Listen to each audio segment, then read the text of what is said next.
예수님을 믿고 정상적인 그리스도인의 생활을 한 분들은 고민들이 참 많습니다. 물론 세상을 살다 보면 고민이 많지만 또 우리가 그리스도인으로서 정당하게 하나님이 기뻐하시는 그런 삶을 살려면은 날마다 고민하면서 살아갈 수밖에 없습니다. 고민이 많이 있죠. 여러 가지 고민이 있는데 내 삶의 목표가 지금 잘 설정되어 있는지 그런 고민을 하게 됩니다. 그리고 설정되었다고 해도 그 목표에 그 길을 잘 가고 있는지 이렇게 고민을 합니다. 뿐만 아니라 나의 살아가는 그 모습 속에서 존귀하신 하나님의 그 이름이 드러날 수 있는 그런 삶을 살고 있는지 이런 부분도 우리가 참 고민을 하게 됩니다. 뿐만 아니라 사람들과 관계에서 내가 정말 그 관계 속에서 말과 행동이 하나님이 기쁨이 될 수 있는 그런 말을 하고 행동을 지금 하고 있는지 그렇게 점검하면서 고민할 수밖에 없습니다. 만약 여러분들이 이런 고민을 하지 않고 지금까지 교회를 다니고 신앙생활을 했다면 여러분들 다시 한번 여러분 신앙을 점검하시고 또한 과연 내가 그리스도 안에 있는가 한번 깊이 고민해 볼 필요가 있습니다. 생각나는 대로 또 행동하고 생각나는 대로 말을 하고 하나님에 대한 그 어떤 고민 하나 없이 그냥 즐겁게만 살아간다면 그분은 정상적인 신앙생활을 하는 분이라고 볼 수가 없습니다. 하지만 여러분들이 이런 고민을 한다고 해서 너무 심각하게 받아들일 필요는 없습니다. 이런 고민들을 해결할 수 있는 유일한 길이 있습니다. 바로 살아계신 하나님 말씀이 기록된 성경입니다. 우리가 성경을 부단히 붙잡아야 될 이유가 거기에 있습니다. 성경을 붙잡고 그 성경 속에서 우리가 성경을 붙잡고 그 말씀에 거기서 정말 씨름하고 고민해야 될 그 이유가 바로 여기에 있습니다. 우리들의 목표 설정이라든지 나의 삶의 방향이라든지 뿐만 아니라 내가 살아가는 그런 모든 모습이 내가 원치 않게 꼭 다른 길로 가려고 합니다. 이게 타락 이후의 인간의 속성입니다. 그런데 그런 모든 것들을 제어하고 다듬고 회복시켜주는 역할이 바로 성경 말씀이라는 겁니다. 성경 외에서는 이게 이루어지지 않는다는 거죠. 그래서 여러분들이 성경을 부단히 붙잡고 고민해야 할 이유가 거기에 있습니다. 하나님이 우리에게 유일하게 죄를 이길 수 있는 능력을 공급해 주시고 또 하나님이 기뻐하시는 삶으로 가기 위해서 어떻게 해야 될지 그런 방법과 하나님을 기쁘게 해야 할 수 있는 방법이 오직 유일하게 성경 말씀에만 기록되어 있다는 거죠. 그래서 정상적인 그리스도인의 생활을 하려면 이 성경에 묻혀 살아야 된다는 거죠. 그렇지 않으면 여러분들이 하고 싶은 그 죄의 속성대로 삶을 살아갈 수밖에 없습니다.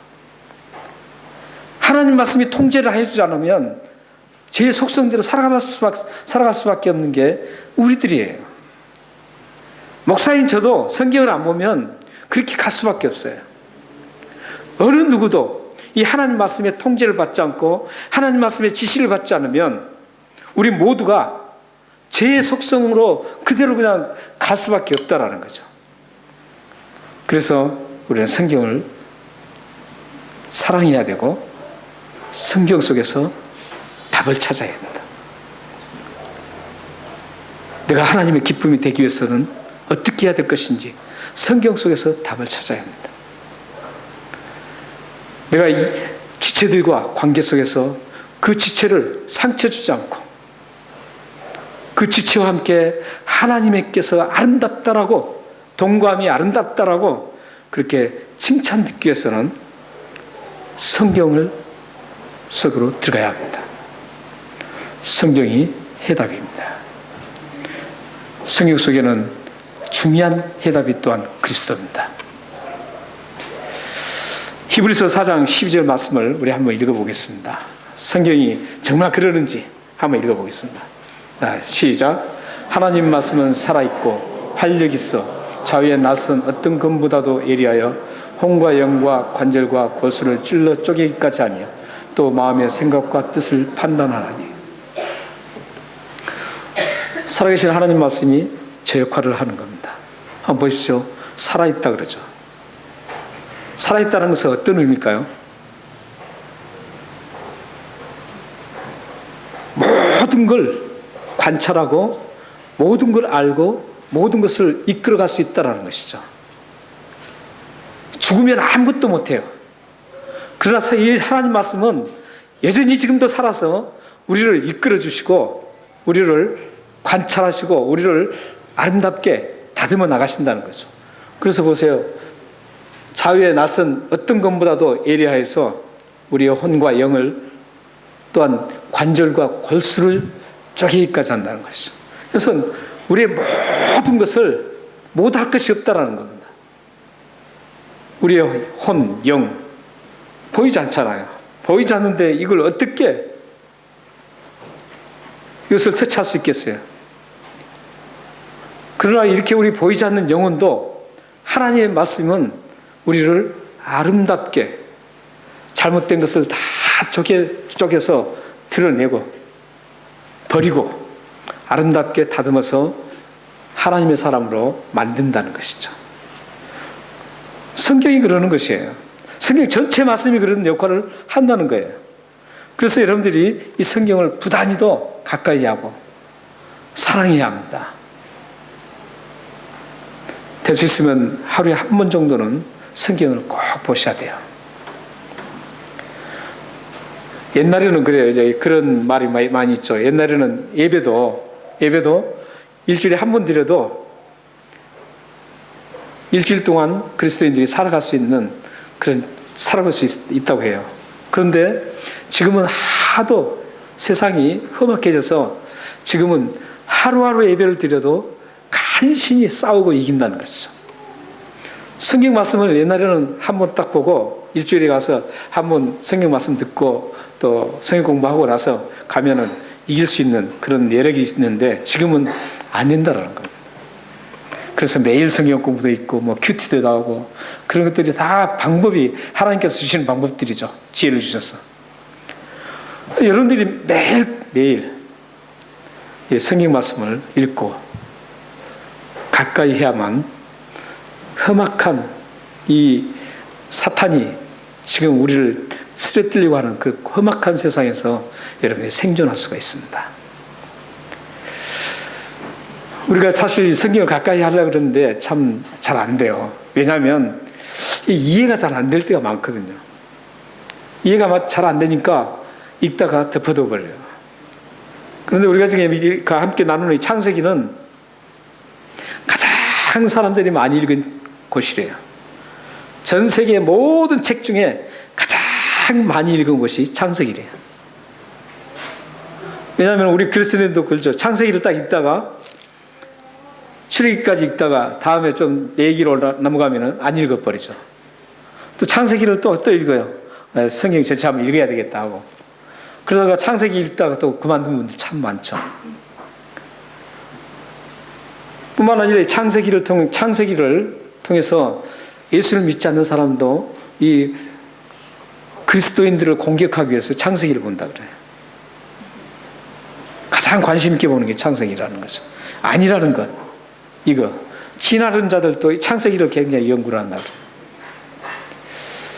근데 우리가 이게 보고 있는 창세기도 사실 여러분들이 이해가 하기가 쉽지 않은 것들이 몇 군데 있어요. 오늘 본문 속에서도 그래요. 오늘 본문도 한 번 정도 듣고 그걸 알아두면은 이해가 되는데 그렇지 않을 때는 이게 무슨 말인지 이해가 되지 않는 것이 있습니다. 근데 그 말씀이 굉장히 중요한 말씀이에요. 그래서 여러분들 이해가 잘 안 돼요. 여기 성경을 전체를 읽다 보면.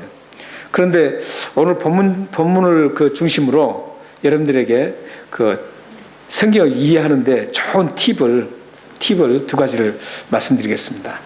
성경을 이해하는데 그 좋은 방법들이 많이 있어요. 근데 오늘 말씀에 비춰서 두 가지를 말씀드리면, 성경을 읽으실 때는 구속의 원리를 생각하면서 읽으라는 것이죠. 구속의 원리가 적용되는 게 지금 어떻게 이게 우리 구원과 연결되어 있는가, 그걸 보면서 읽으시라는 거예요. 그러면 성경이 많은 부분에 열리게 되어 있습니다. 그리고 또 한 가지는 이 성경이 일반 은총에 속해 있는가, 특별 은총에 속해 있는가, 이 두 가지를 구분해서 보라는 거죠. 일반 은총에 속해 있는 것들은 모든 사람들이 함께 공유하면서 그걸 함께 가는 거고, 특별 은혜는 예수 믿는 사람들, 하나님의 백성들에게만 해당되는 그런 말씀이에요. 그래서 이 두 가지를 성경을 보면서 이것은 하나님의 백성들에게 해당되는 특별 은혜의 말씀인가, 아니면은 이 세상 모든 사람을 대상으로 해서 기록한 말씀인가, 일반적인 은혜의 말씀인가, 이 두 가지를 구분해서 보시면 성경이 많은 부분에 이해를 할 수 있습니다. 앞으로 여러분들이 성경을 보실 때 그런 시간을 가지고 읽으셔야 돼요. 가장 중요한 것은 이 말씀이 처음부터 끝까지 예수님을 기록했다라는 거예요. 우리의 구원을 위해서 기록했다라는 거죠. 이걸 깊이 묵상하면서 보셔야만 이 성경을 쉽게 이해할 수가 있습니다. 오늘 우리가 봤던 말씀도 그런 각도에서 볼 수가 있습니다. 두 가지 각도에서 지금 나오고 있어요. 특별 은혜가 지금 기록되어 있습니다. 특별 은혜가 기록되어 있는데, 이 특별 은혜가 지금 오늘 본문 속에 쭉 기록되면서 이 특별 은혜를 통해서 우리에게 하나님의 특별한 사랑이 전달되었다라는 것. 이 오늘 나오는 특별 은혜는 성경에 최초로 등장하는 은혜입니다. 특별 은혜입니다. 이 특별 은혜를 어떻게 우리가 볼 수 있냐면은, 하나님과 아담의 대화 속에서, 또 하나님과 아담의 아내였던 하와의 대화 속에서 발견할 수가 있습니다. 그리고 하나님이 뱀하고는 대화를 하지 않습니다. 오늘 보면은 아담하고 하와하고는 하나님이 대화를 하세요. 내가 어떻게 그렇게 했느냐. 그러니까 하와가, 내가 처음에 그러죠. 너 어디 있느냐. 지금 아담과 하와가 지금 어떻게 됐습니까? 하나님께서 2장 17절에서 16절 17절에서 약속을 한 게 있었습니다.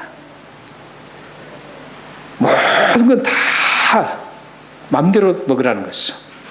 근데 동산 가운데 생명나무와 선악을 알게 하는 나무가, 대표적인 나무가 두 나무가 있는데, 거기서 선악을 알게 하는 열매는 따먹으면 안 된다. 이걸 언약이라고 합니다. 하나님과 아담과의 언약이라고 합니다. 이 약속을 하셨어요. 약속을 했는데 이 약속을 깨뜨렸죠. 여러분들이 잘 아시는 것처럼 어떻게 해요? 뱀이 와서 속삭여서 깨뜨려졌죠. 이 뱀을 이제 해석에 굉장히 많은 시간이 할애됩니다.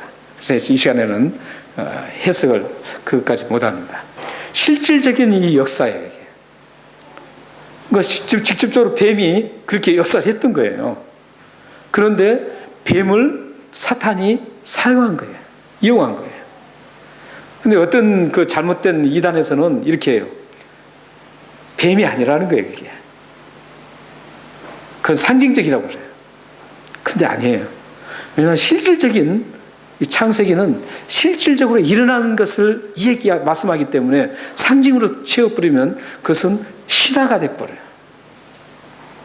그래서 이 창세기는 하나님이 천지를 창조하시고 일어난 모든 과정을 직접 일어났던 상황을 그대로 기록한 거기 때문에 실질적으로 뱀이 그렇게 했다라는 거죠. 그래서 이제 그런 증명들도 많이 있습니다. 뭐 비단구렁이라든지 이것들은 지금도 그 발이 없다고 생각하는데 발톱이 2개가 있다 그래요. 흔적이 남아있다는 것이죠. 그래서 이제 그런 부분들이, 그러니까 타락하기 전에는 이 뱀이 발이 있었다는 거죠. 그런 말도 할 수 있었고, 서로 모든 타락하기 전에는 모두가 다 소통이 가능했습니다. 동물들과 같이 다 소통을 하고 모두가 다 소통했어요. 그러니까 죄가 들어오기 전에는 모든 게 다 완벽하게 100% 소통이 가능하고 서로 사랑 관계가 이루어졌어요. 그런데 죄가 깨뜨려짐으로 해서, 죄가 들어옴으로 인해서 그 깨뜨려졌다고 지난주에 저희들이 함께 일반 은총에 대해서, 은혜에 대해서 얘기했습니다. 오늘은 이 특별 은혜가 그렇게 해서 탄생이 돼요. 근데 이 사탄이 뱀을 이용해서, 뱀이 와서 이제 유혹을 해서 그 열매를 따먹죠. 선악을 알게 하는 열매를 따먹습니다. 따먹고 나니까 어떻게 돼요?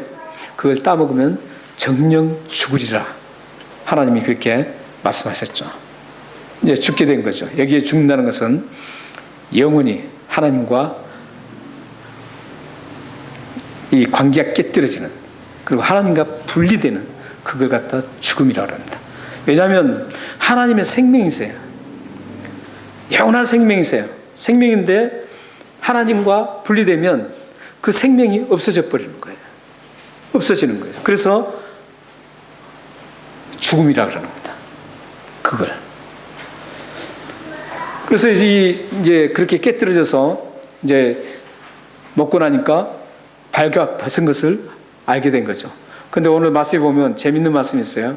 발가 벗었는데 그 발가 벗는 게 아담과 하와 스스로 알았던 게 아니라는 거예요. 아담과 하와가 스스로 내가 벌거벗어서 창피하다 이러질 않았어요. 그거 보시면은 하나님께서 말씀하시잖아요.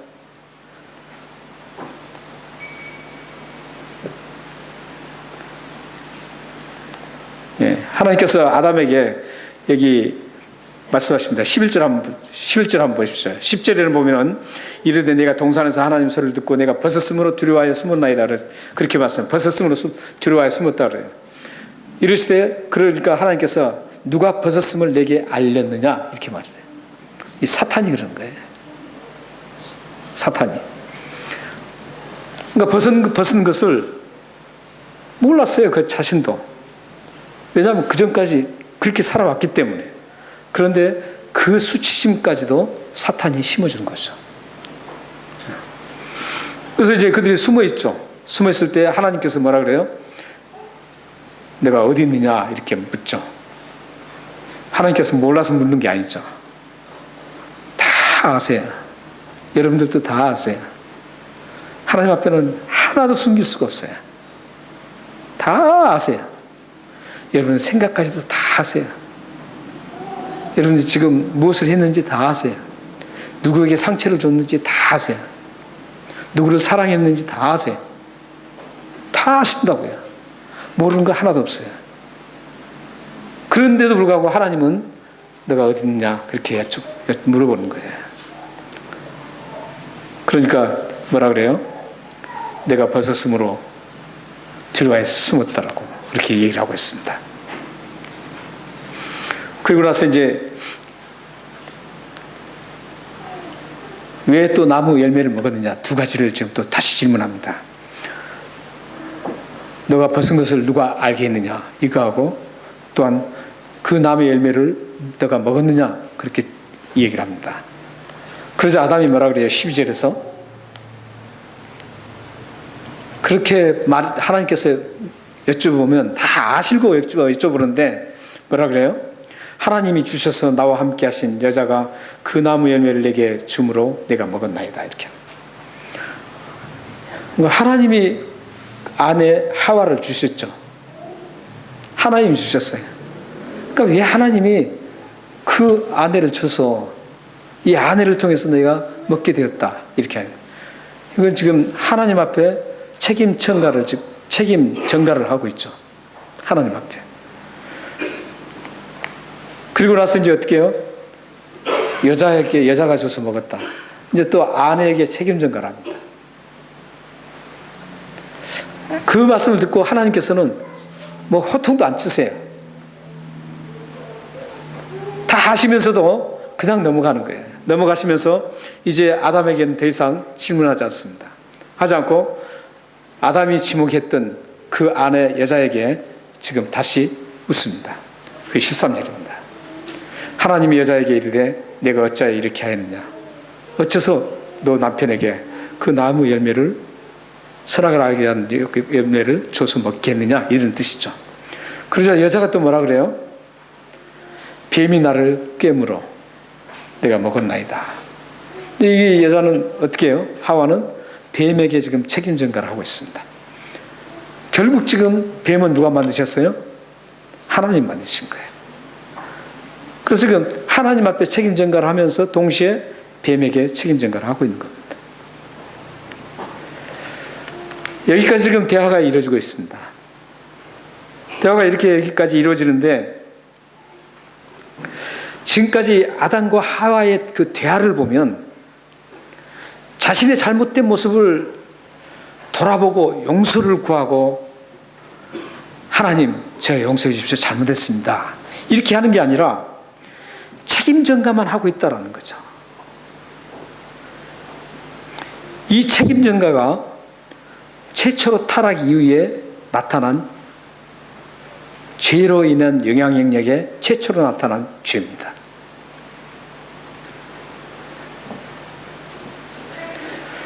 계속 지금 최초로 발생되는 이 죄가 책임 전가예요. 아담은 지금 누구에게 책임 전가를 했어요? 처음에 하나님 앞에, 그리고 자기 아내에게 책임 전가를 합니다. 그리고 하와는 하나님 앞에 책임 전가하고 또 뱀에게 책임 전가를 합니다. 이게 우리 인간들의, 죄 지은 인간들의 가장 쉽게 저질릴 수 있는 죄라는 겁니다. 우리 부부 사이에도 그래요. 부부 사이에 보면은 가장 문제가 된 건 뭔지 아세요?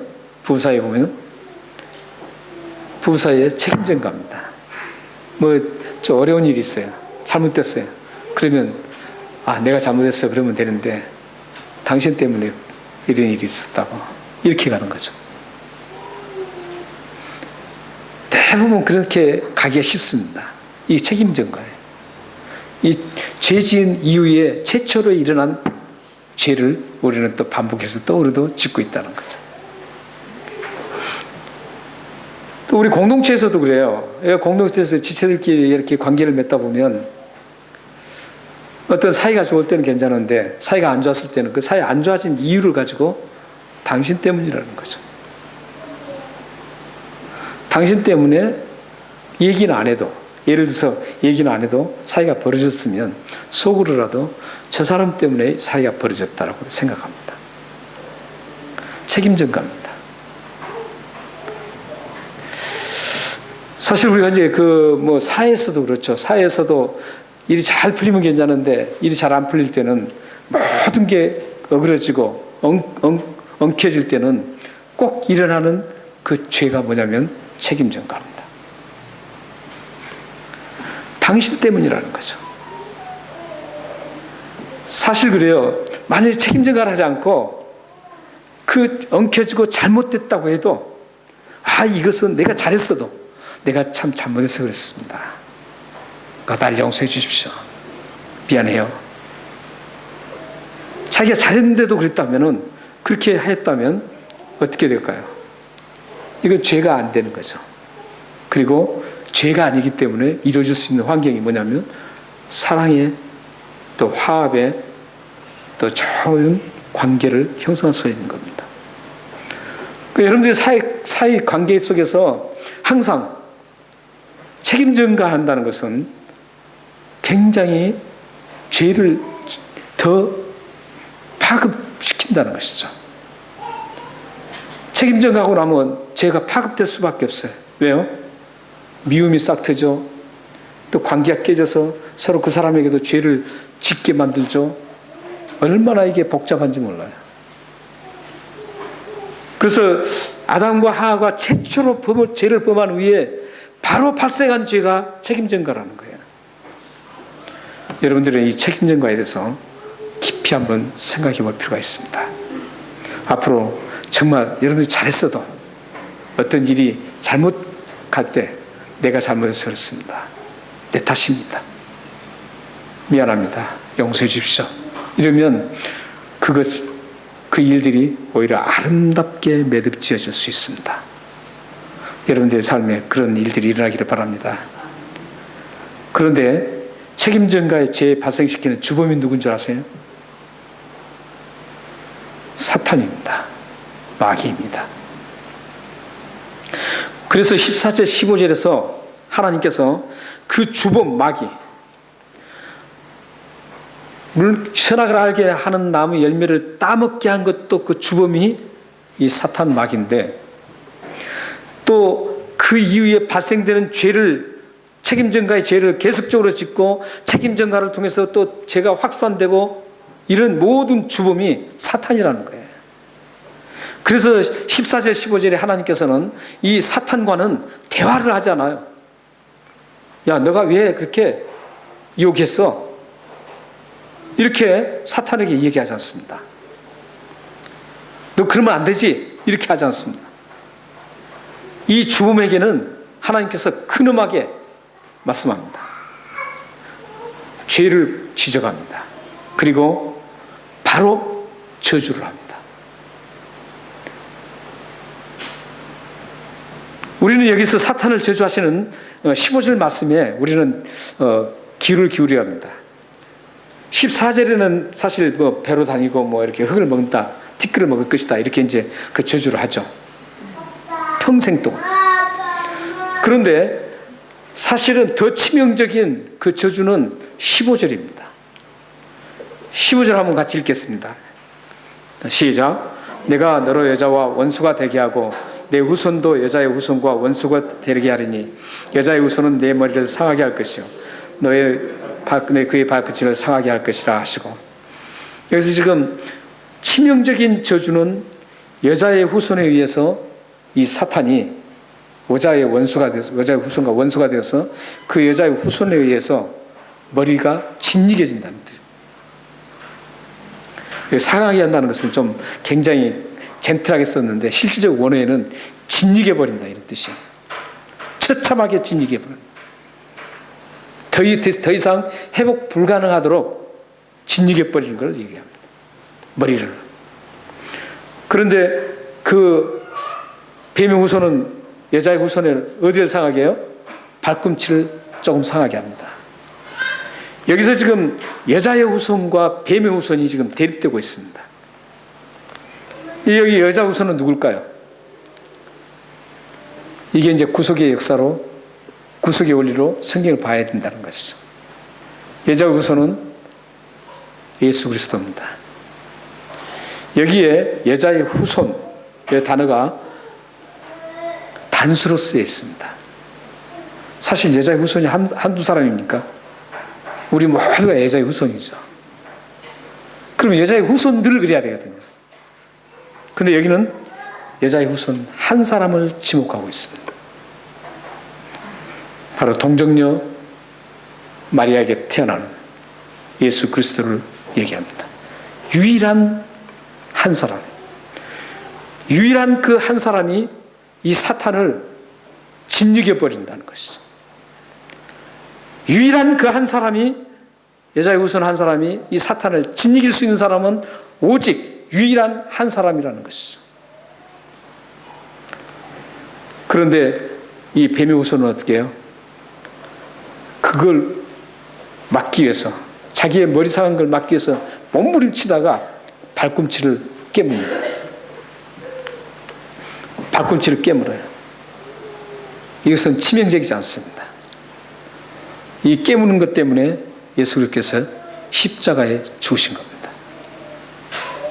그리고 십자가에 죽으시고 그 깨문 그 상처가 회복된 게 3일 만에 다시 살아난 부활 사건입니다. 예수님이 비록 이 사탄의 후손에 의해, 사탄에 의해서 발꿈치를 상해서 십자가에 죽으셨지만 그 죽음이 영원한 죽음이 아니고 다시 3일 만에 다시 회복했습니다. 완전히 그 치료가 됐습니다.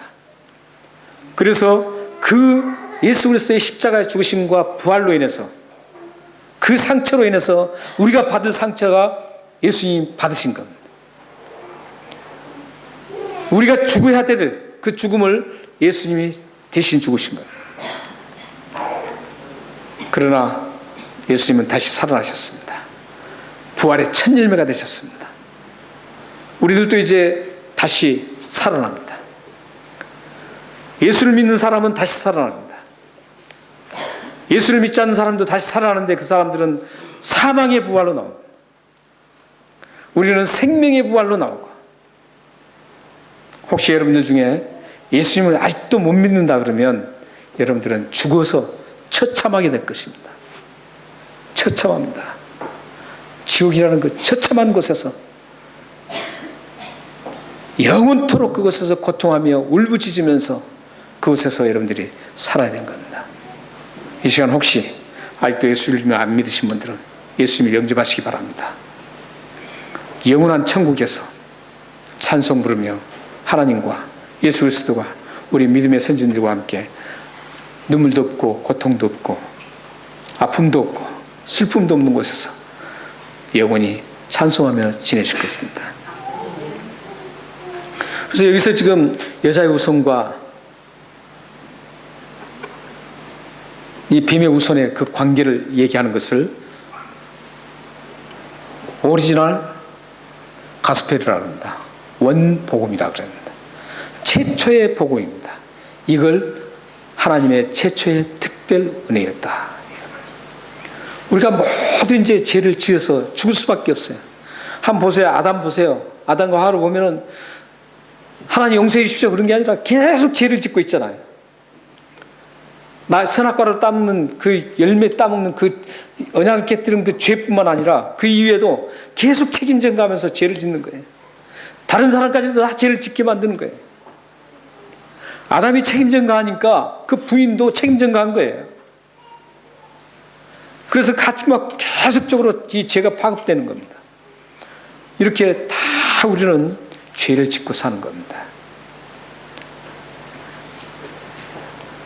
오직 예수만이, 우리 십자가에 죽으신 예수님께서 우리 죄를 용서해 줄 수 있습니다. 로마서 6장 23절 말씀 한번 보시죠. 읽겠습니다. 자, 시작. 죄의 삭은 사망이요 하나님의 은사는 그리스도 예수 우리 주 안에 있는 영생이라. 여러분들 다 죄를 짓잖아요. 사망이에요. 사망이에요. 이 사망은 지옥 간다는 거예요. 영원히 지옥 간다는 거죠. 그런데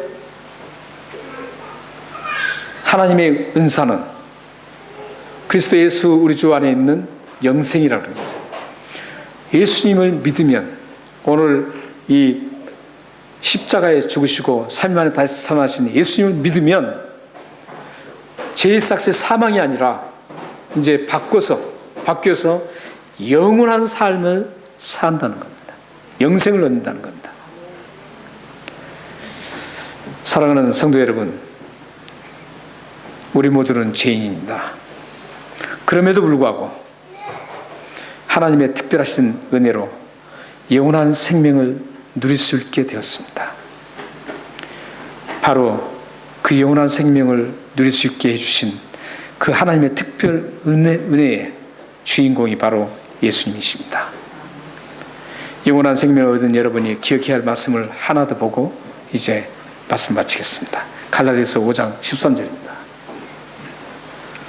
함께 읽겠습니다. 시작. 형제들아, 너희가 자유를 위하여 부르심을 입었으나 그러나 그 자유를 육체의 길을 삼지 말고 오직 사랑으로 서로 종노하라. 예수를 믿는 사람들이 이제 특징이에요. 이게 예수 안에 있는 사람들의 특징입니다. 우리는 예수 안에서 이제 모든 죄를 용서받고 구원을 얻었어요. 자유가 됐어요. 근데 자유가 됐다고 해서 아무렇게나 내가 행동하면 되지 않는다는 거예요. 내가 그냥 하고 싶은 대로, 내가 먹고 싶은 대로 그렇게 하는 게 아니라는 거예요. 어떤 분들은 그렇죠. 내 예수 믿고 구원 받았는데 뭐 이제 또 다시 구원 회개하면 또 뭐 구원 받지. 틀린 말은 아닌 것 같지만 그것은 예수님 안에 있는 사람의 특징이 아닙니다. 예수님 안에 있는 사람의 특징은 하나님 주신 그 자유, 모든 걸 다 할 수 있어요. 하지만 그 자유로 뭐라 그래요? 육체의 기회를 삼는, 육체의 기회라는 건 뭔지 아세요? 육체를 즐겁게 하는, 쾌락을 일으키는 이런 길을 삼지 말고 오직 사랑으로 서로 종노라라. 자기 육체에 맞춰서 살아가는 삶이 아니라는 거예요. 그 기회를 가지고 남을 미워하는 것도 어쩌 보면 나를 위해서 미워하는 거예요. 남과 관계에서 막 악유하고 이런 것도 다 나를 육체를 위해서 하는 거예요. 영혼을 위해서 하는 거 아닙니다. 그래서 우리가 예수 안에 있다면은, 여러분들이 예수 안에 있다면 어때요? 육체의 기회를 삼지 않는 거예요. 육체의 기회를 만들려고 하지 않는 거예요. 될 수 있으면 내가 그걸 안 하려고 몸부림치는 게 우리 그리스도인이라는 거죠. 오히려 사랑으로 서로 내가 종로를 하고 내가 군림하는 게 아니라 내가 섬겨주고 이런 역할을 하는 게 예수 믿는 사람이라는 겁니다. 사랑하는 여러분, 이것이 하나님 주신 특별 은혜를 보존하는 방법입니다. 우리 지금 서드텀의 주제가 뭔지 아세요? 하나님의 은혜를 보존하는 그리스도인입니다. 하나님이 주신 그 은혜를 보존하는 방법 중에 중요한 방법이 내가 구원받았다 해서 마음대로 살아가는 게 아니라 구원받았으니까 하나님 감사해서 하나님이 기쁨이 되는 삶을 살아가고 하나님을 위해서 내가 헌신하고 하나님 때문에 내가 힘들고 내가 고통받아도 사랑하게 되고 이게 바로 우리 은혜를 보존하는 방법입니다. 만약에 그렇게 안 하면 여러분이 하나님 주셨던 그 은혜가 다 날아가 버립니다. 기도하겠습니다.